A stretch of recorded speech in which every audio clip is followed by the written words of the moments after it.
ঐতিহাসিক অভ্যুত্থানের মাধ্যমে গেল সোমবার শেখ হাসিনাকে পদত্যাগে বাধ্য করান বাংলাদেশের ছাত্র জনতা। এই দিনে কাউকে না জানিয়ে আকাশপথে ভারতে পালিয়ে যান হাসিনা। নতুন স্বাধীনতার আনন্দে ফেটে পড়েন সব শ্রেণী পেশার মানুষ।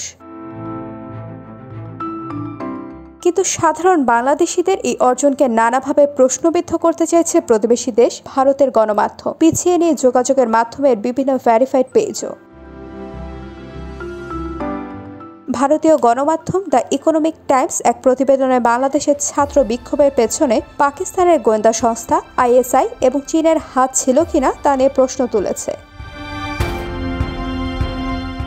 শেখ হাসিনা পদত্যাগ করার পর নড়াইলে বাংলাদেশ ক্রিকেট দলের সাবেক অধিনায়ক মাশরাফি বিন মুর্তজার বাড়িতে আগুন দেওয়া হয়, কিন্তু এই ফুটেজ ব্যবহার করে ভারতে প্রচার করা হয় হিন্দু ক্রিকেটার লিটন দাসের বাড়িতে হামলার প্রোপাগান্ডা ছড়ানো হয়।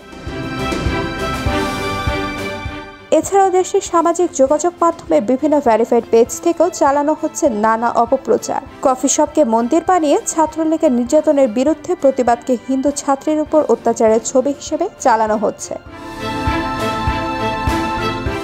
বাংলাদেশি তরুণ সহ সাধারণ মানুষ যখন নতুন একটি দেশ করার স্বপ্নে বিভোর, ঠিক তখন ধর্মীয় এবং জাতীয়তাবাদের উস্কানি দিয়ে বিভাজনের চেষ্টা চালিয়ে যাচ্ছে ভারতের কিছু পক্ষ। তবে দেশটির ফ্যাক্ট চেক সংস্থাগুলো সত্য তুলে ধরার চেষ্টা করছে।